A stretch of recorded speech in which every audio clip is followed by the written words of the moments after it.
Buenos dias. Hi, Alan and Lars. I wanted to share with you what my garden looks like today on the 1st of September.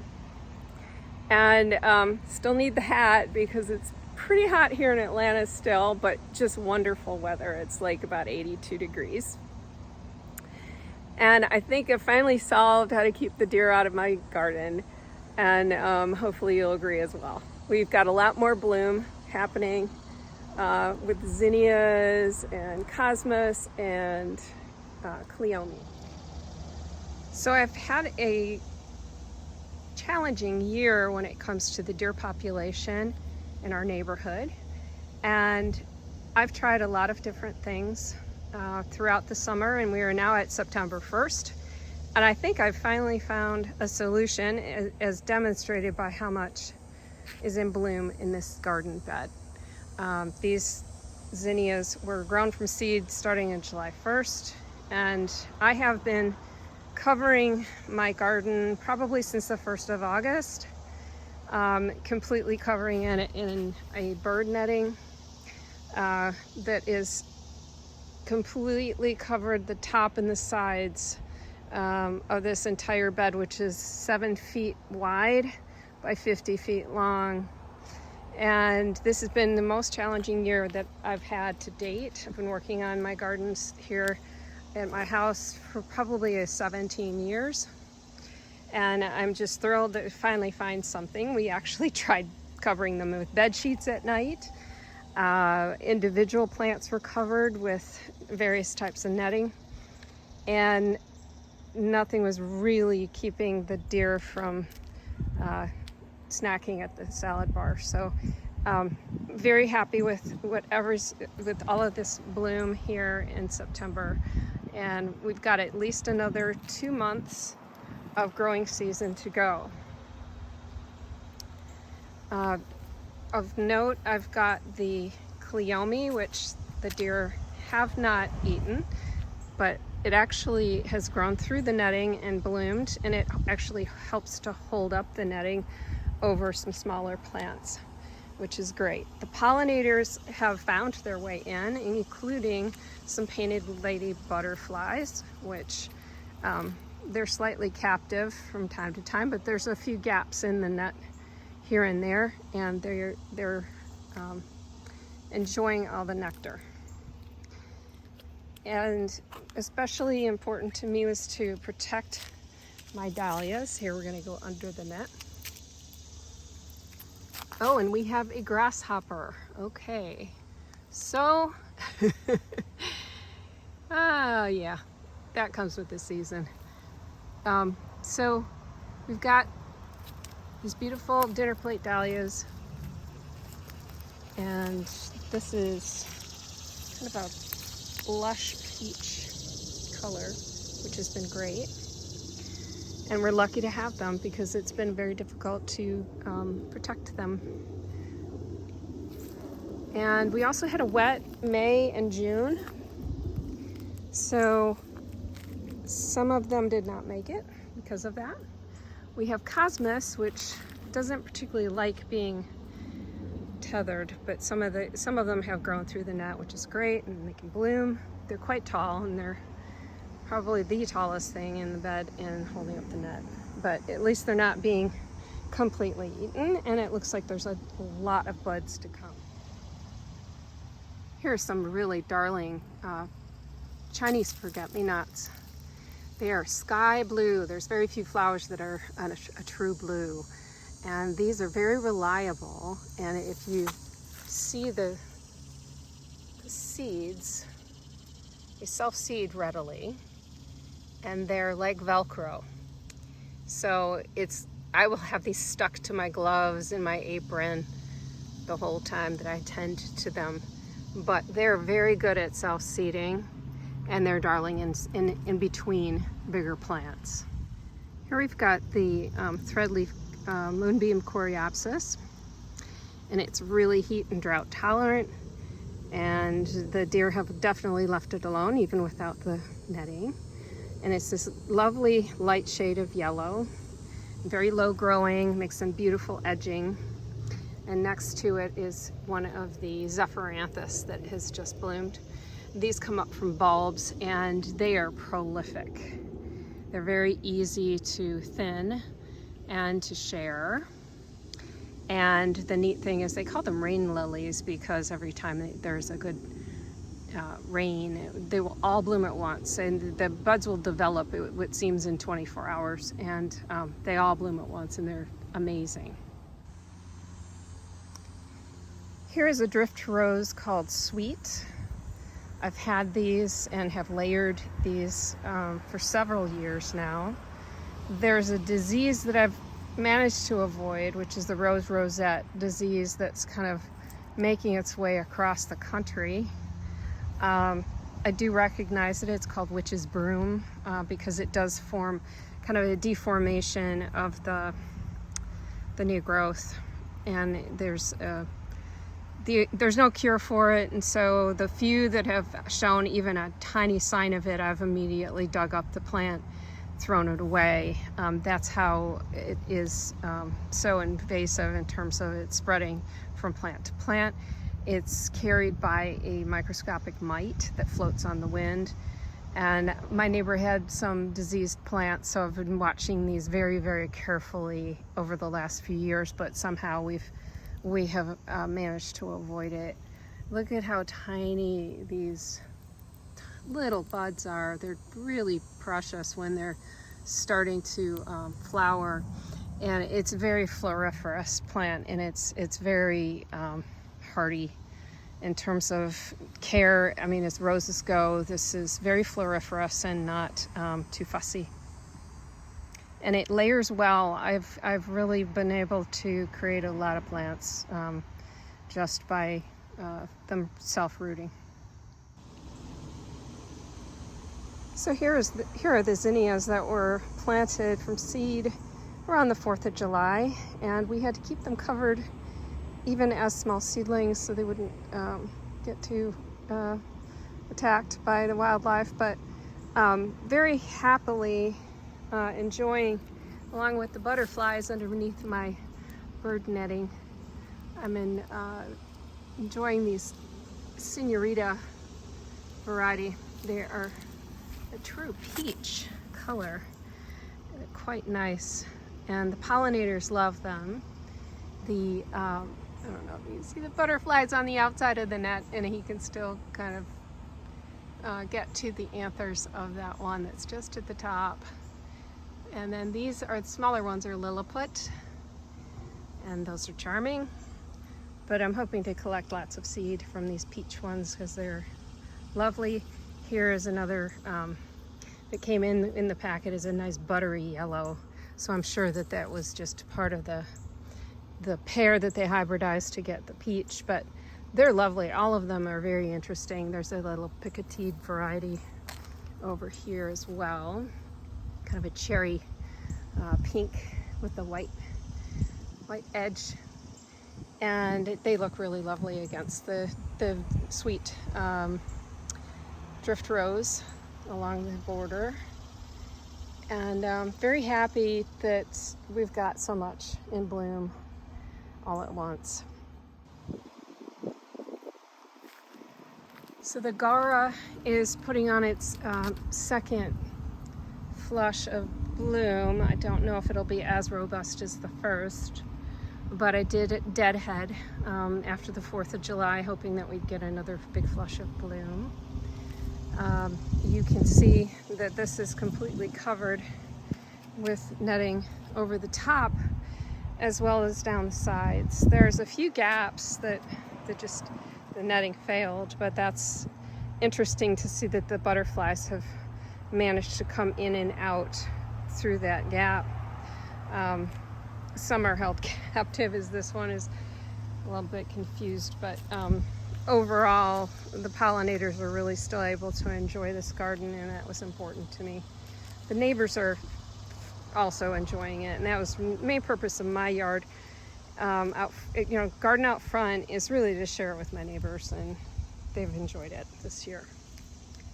You can see the cleome is blooming straight through the top of the net, as well as the cosmos, which for a time was being hampered by the netting because it's one of the tallest things in there. But I think that I've managed to pull through some of the buds so that they can continue blooming. This is that peach variety of cosmos.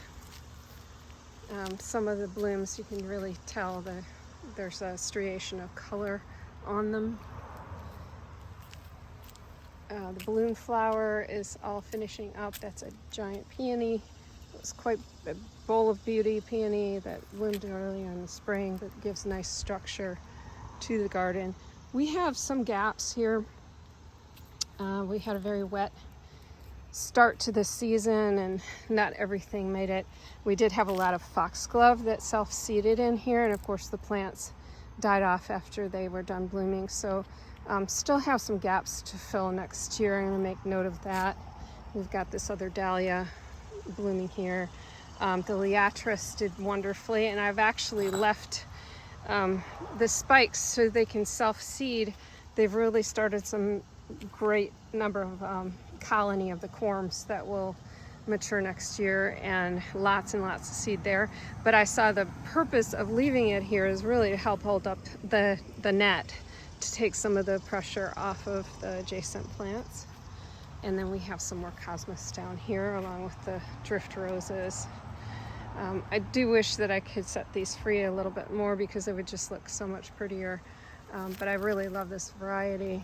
I had never heard of it before, but it's that really nice combination of pink and peach. And the pollinators love that as well. They love all the open flowers where they can get right down into the nectar. And more of the moonbeam coreopsis. So more of that to come next year. We learned a lot. Every year I learned a little something new, but this has by far been the most challenging year in terms of having to protect my garden from the wildlife.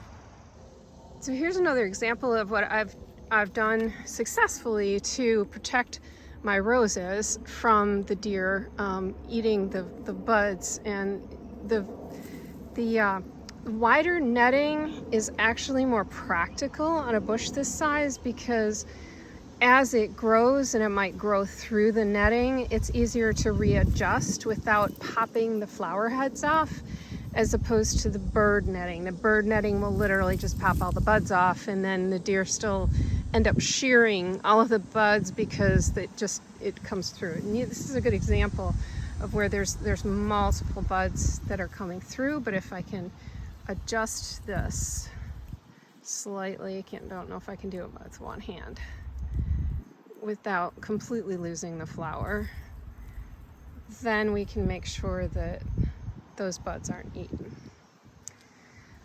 I also have protected with the thinner netting this verbena, which is kind of like homestead purple, except that it's homestead hot pink. And it's now enjoying the cooler weather, but still a lot of sunshine, and it's starting to bloom more reliably again. But that makes for a nice edging on this bed that I didn't want anything too tall. The other thing that I had in here were these beautiful twilight. The variety's called Twilight, and that was an agapanthus. And then the euphorbia has been interesting this year because it really does not like a lot of wet. So we had a lot of rain and then followed by extreme heat in July. And these are brand new plants that I put them in April. So I'm glad they've done as well as they have because I've had some dieback because of the very, very wet weather that we had previously. So it's this time of year where the plectranthus, Mona lavender, comes into its own, and it really starts flowering very nicely. It's a beautiful misty lavender flower on an otherwise mostly like a succulent plant. Now this is also a plectranthus with almost violet shaped flowers, and that's doing very, very well as well. Here is the Jack Frost Brunera, And we had some hot pink, beautiful big calla lilies in June. But it's this time of year where I'm thankful that I've got, this is an annual forest, but this Plectranthus really flowers profusely in September. We had a little geranium in bloom in the earlier part of the summer, but even the leaves themselves are very charming. And the scent on the leaf is very refreshing.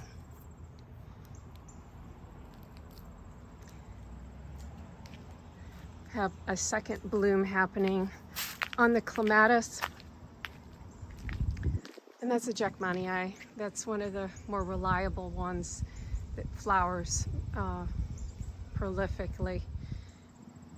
Here are my amaryllis bulbs. This is an apple blossom colored amaryllis, and there's 3 or 4 big bulbs down there, but it was important for me to get them regenerated and ready for me to cut back and dry, and then have some enjoyable blooms during the winter months.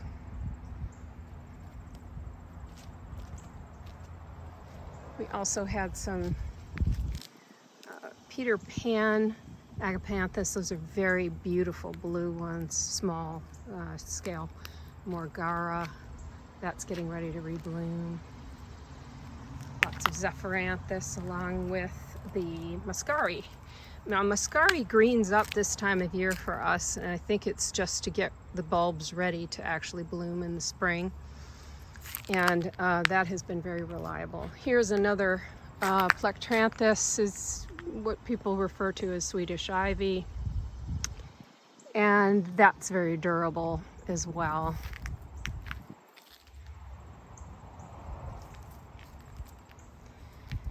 And then real showstopper is the giant leopard plant. Not certain of the botanical name on this, but the leaf is spectacular, and you can see it in scale with the fountain there. And actually, some people call it tractor seat plants because it has a similar shape. But I really love the scale of these leaves. It really is a nice underplanting for the fountain. I have these planters that I've had for about 17 years, just sitting out here weathering, and they look pretty legit French. This is called Eugenia. It's kind of not such a hardy topiary plant. I do keep these in the garage over the winter. They tend to die back because they get too dry in there. However, these have recovered nicely, and then I replanted them in the concrete planters. Hi, baby. And then the rhododendrons are all bright pink. They came with the house. It's the only real original landscape material that we've really kept. The Nandina, we've got some of that, but that's just to hold the hill up. This is kind of an area that's not great soil, haven't really done anything with, but we did have all these retaining walls created on the edging, created earlier this year, just to kind of formalize some kind of flower beds that could potentially have some color during the main season, because this gets a good amount of sun all day. I've even tried growing the Queen Anne's lace, but they don't take well to transplant. That's the issue. So I might actually try seed and see where we come with that. But I do like this Achillea that is what's called Peter Cottontail, and it is just lovely. It's almost like a Gypsophilia, the baby's breath, but it's darling. And unfortunately I've had to keep the netting on that because the deer love eating that too. But these agapanthus have done really well at reblooming, and I've been keeping up with any kind of deadheading. I probably need to deadhead this one now. So this is the Vitex Agnus castus, and it smells very herbal, and it's a lovely, hardy, small tree, and it needs to be you need to have it's going to sucker like crazy, so you've got to keep it pruned into the tree shape. But it's lovely. It's not overly big. It loves to be hard pruned. The pollinators just adore it. And it will have a good couple of flushes of bloom, but it really needs pruning mid-season to get that strong bloom again. Otherwise it just sets seed. But it's wonderful. It's our answer to not being able to have lilac. And it's much better for the environment than the butterfly bush or the buddleia, because it doesn't go wild as easily. Although I have seen some seedlings, I still think that I can keep up with it. So you're looking at some very mature tagetes, which is a marigold family plant, and it's actually Mexican tarragon. It's a very strong tarragon. It's wonderful to dry this and use it all year round. These plants I had ordered, they were tiny little sticks, and I mothered them for the first month, and they have really done well in the full sun here. Very happy with these, and the wildlife leaves them alone because they're highly scented. They are just about ready to bloom a small yellow flower. The cosmos has really come out beautifully, and again, it needs protection. However, it's doing really, really well, and it's got plenty of season left to do its thing. So pretty happy with the protection of the bird netting. Has made a huge difference. We have some morning glories actually, and they're still in bloom on this trellis. Looks really great. Trying to train a Zephyrine Druine rose. It's a bourbon rose that's a hot pink. And then we've got the creeping Jenny along with the ajuga in this nice little garden room. And it is backed by a giant Japanese snowball viburnum that looks spectacular in the early spring. And we've got the gardenia bushes on either side. So this makes for a very pretty garden room. We've got the, I think it's called Arabian daffodil. Not been able to figure out how to get these to bloom. It's a white lily, and have quite a few bulbs started, and I've had it about 3 years, can't figure out how to get it to bloom. So may have to read up on that one. We have Bouncing Bet that is kind of taken over as a ground cover in here. I may be removing that. It just depends on if I have anything else to replace it. So this bed has potential. That's the best thing I can say about this right now. It was a little late in the season for me to put new plants in here after all the stone work had been done. So I'm thinking on that one, and I've got to come up with something that, and it's a rare situation where it is shaded morning and then hot afternoon sun for a couple of hours. So the euphorbia in the past has done really well, but I think that it got waterlogged and it's really on its way out. So I'm going to reimagine this garden bed here. Probably will take out the Gerber daisies. There's one daisy in bloom there. I've had to keep constant protection on those. We do have beautiful pink calla lilies on either side of the statue. The statue needs some good foundation to keep it upright. So this will be work next year, as will this bed over here, where I had taken out quite a few moped hydrangeas. And that's kind of a dry area. I'm gonna have to really rework this soil. I have put some acanthus in these corners. This one doesn't get as much direct sun as the one over here, but I think that eventually they're going to adjust. They've put out a lot of new leaves. These are brand new plants for this year. This is a reblooming bearded iris in a blue that should be blooming soon. That I transplanted and separated, and it's done quite well. And we have some camellias, Sasanqua camellias, that have lots and lots of new buds. And that's a fall blooming camellia. That's like a shell pink on this one.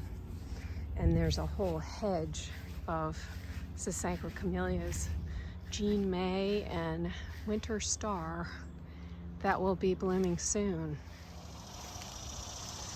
So this is the latest garden that we've created, and it was just space that didn't have anything in it, but it had a lot of leaf litter for the last 17 years. And as you can see, we actually did a nice stone retaining wall at the bottom, and also some metal flashing, because we have zoysia, which is quite aggressive hot weather grass, and it's beautiful. It's like a carpet.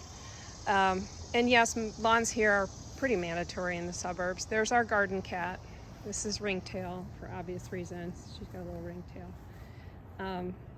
But my biggest challenge is deer, and the deer eat almost everything. And now this is a good example of what is working with the deer, because there's poisonous plants in here. We've got the foxglove, which I love. And these actually are the second bloom on these. I had actually deadheaded the first bloom, and I will leave the seeds for this second bloom. This is quite a nice variety. I don't know exactly which one this is, but it's peach and pink, and it's quite lovely. And then this is ageratum, but it is almost like the naturalized ageratum, which is a wildflower here in Georgia. I bought these at the nursery, and this is the first time I've actually seen at the nursery a tall ageratum.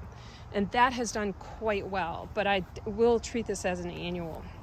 And then we have bee balm behind it, and they seem to have left the bee balm alone, which is great. I also have calla lilies, which are pink, and they've already bloomed. And I've got some hydrangeas that are endless summer. I transplanted these late, and that's why they're looking so poor. Euphorbia has done really great for us, but I suspect it's short-lived. So what they have been eating is everything that's under these nets here is the astilbe. And I haven't been able to figure out whether or not we're going to keep those or not, because they won't let them grow. And even when they're covered with the netting, it doesn't grow very well. These were bleeding heart, which I love, Dicentra. And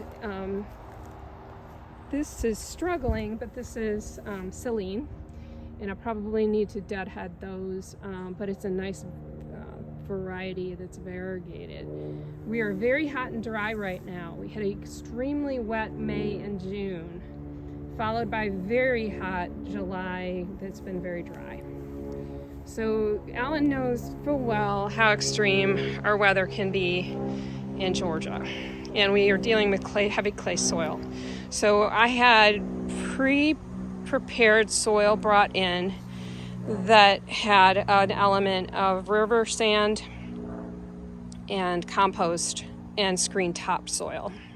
So it's got a good clay content, and honestly, the flowers need it when it gets this dry and hot.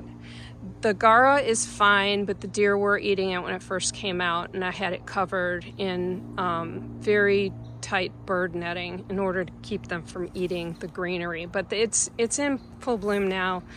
It's a little bit waning. I might have to deadhead, but then there's a chance the deer will come back. This is the first time I've used agapanthus, and I'm thrilled that now suddenly we're 8A instead of 7B, and it will have to be seen whether or not it makes it through the winter. But this is the second blooming on these, and I was definitely encouraged by you to deadhead.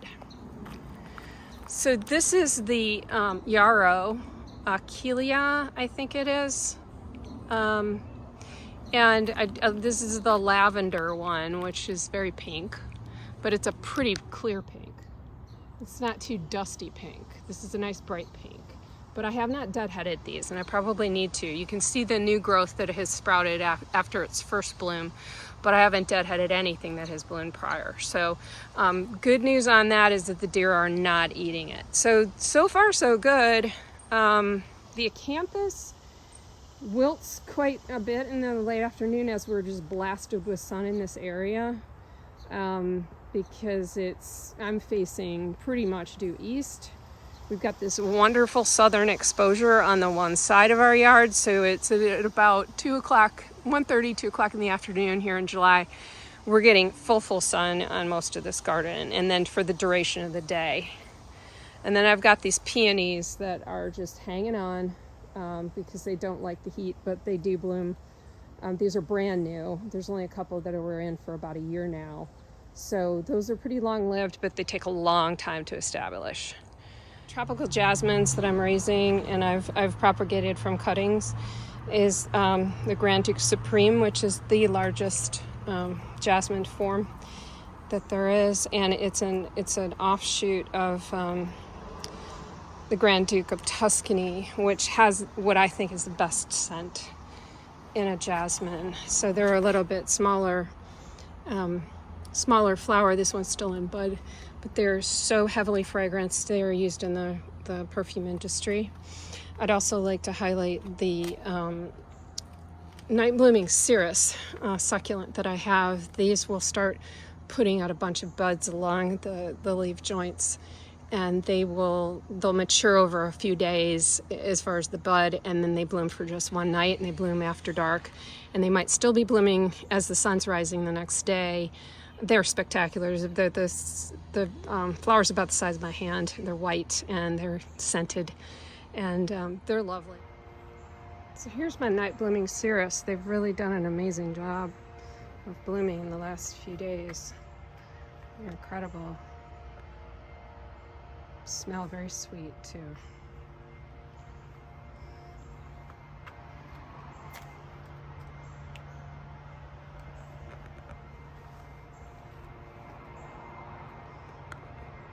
So thank you very much for your advice on how to take cuttings, softwood cuttings from my Phlomis fruticosa. I'll be looking for the roots coming out the bottom, but I do believe that just based on how sturdy these are, they'll be, by the time I'm ready to plant in the fall, probably like early October, I'll put these in the ground, and then they can establish over winter in the actual garden space where it's nice and hot. So from under the netting, thank you for visiting my garden. Bye-bye for now.